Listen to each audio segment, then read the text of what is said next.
directive anticipée, c'est un dispositif pour permettre aux patients, aux malades, aux soignés, à l'hôpital comme à l'extérieur, de pouvoir donner son avis sur ce qui sera ou pas fait lors de la fin de sa vie. Ça se fera uniquement quand la personne ne peut plus s'exprimer. Tant que la personne peut s'exprimer, c'est toujours la parole du patient qui prime. Est-ce qu'on veut poursuivre tel ou tel traitement? Est-ce qu'on refuse tel ou tel traitement? Est-ce qu'on veut continuer à être alimenté? Est-ce qu'on veut continuer à être hydraté? Bien entendu, à côté de tous ces choix, on accède quand même à des soins, et notamment des soins de confort avec soulagement de la douleur, soulagement de toute souffrance psychique. On choisit également si on veut de la réanimation. Qu'est-ce que c'est la réanimation? Un massage cardiaque, le branchement à un tube pour respirer.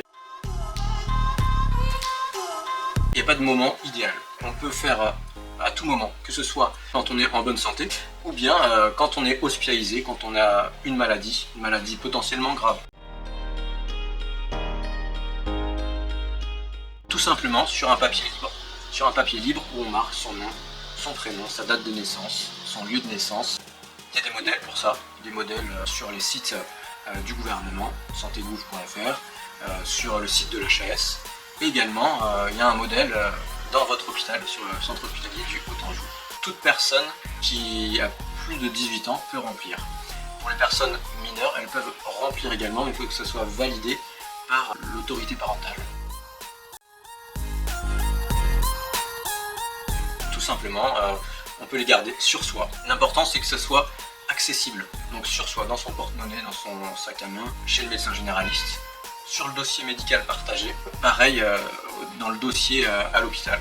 Plus on met de choses sur cette directive anticipée, plus le médecin qui pourra choisir selon la volonté du patient.